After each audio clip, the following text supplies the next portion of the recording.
É importante que os empresários se preparem, né? Existem situações, por exemplo, se o Brasil for eliminado muito cedo, o que pode acontecer?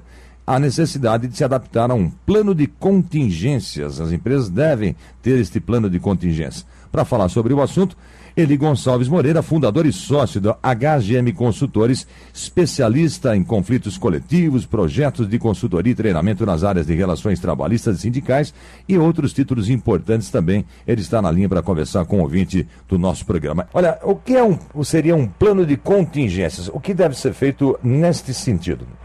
O plano de contingência, ele visa dotar a empresa de um preparo, de um planejamento para enfrentar situações que usualmente não ocorrem, né? É o caso do Brasil, Copa do Mundo no Brasil. Por exemplo, todo mundo diz assim, o Brasil vai passar fácil pela primeira fase, os 3 adversários serão humilhados pela seleção do Neymar e do Felipão, vamos colocar. E se não passar? É uma surpresa, né?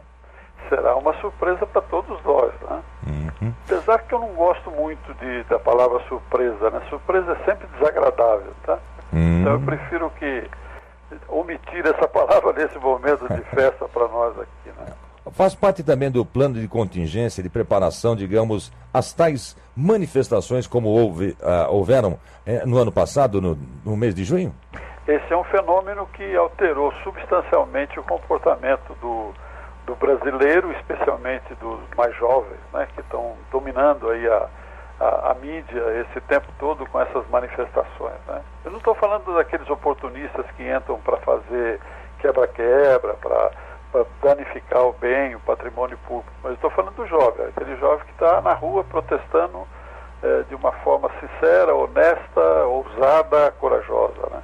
E isso está mostrando para os empregados, daqueles que trabalham nas empresas, que eles têm muito a aprender, estão aprendendo rapidamente. Tem algumas categorias, inclusive, que estão até deixando um pouco de lado o próprio sindicalista, o próprio sindicato, né? Tomando as suas próprias decisões. Sim.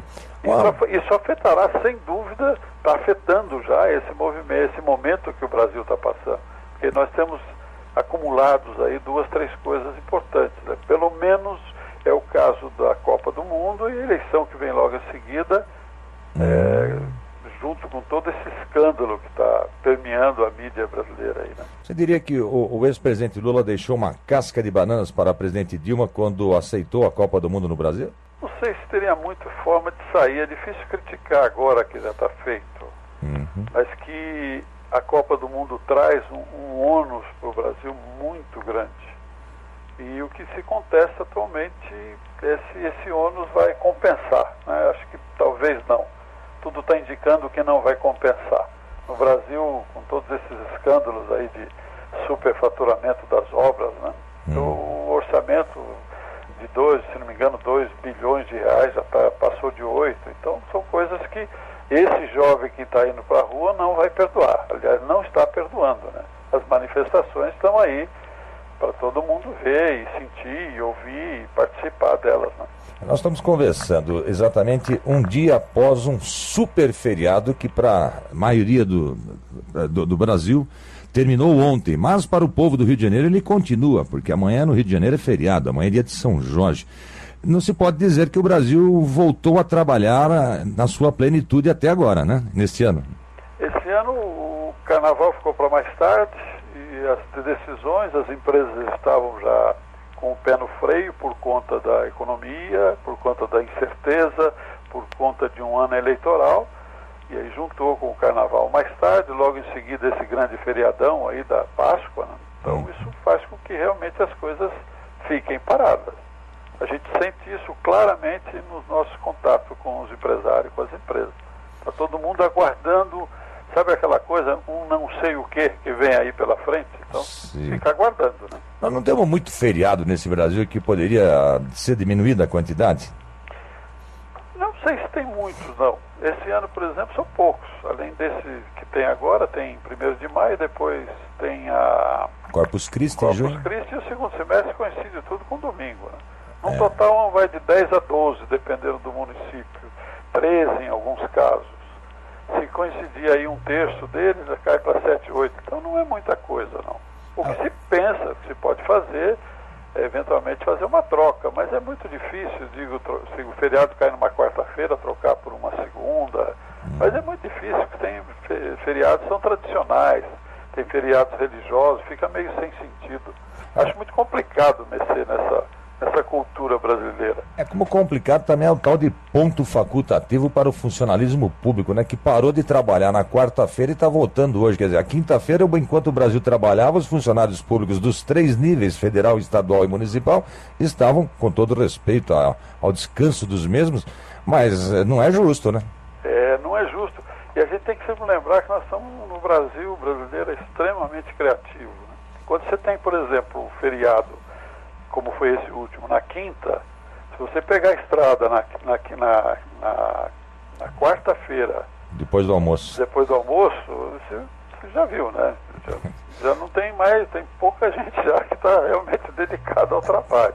Então, se você coloca ainda um ponto facultativo no meio, você vai aumentando aí essa defasagem que existe. Existe um estudo feito pelo professor José Pastore. Opa! Ele é especialista nesse assunto, em que existem lá no Congresso Nacional mais de 2.000 projetos de lei promovidos por lideranças sindicais, pelo departamento que apoia o sindicalismo no Brasil.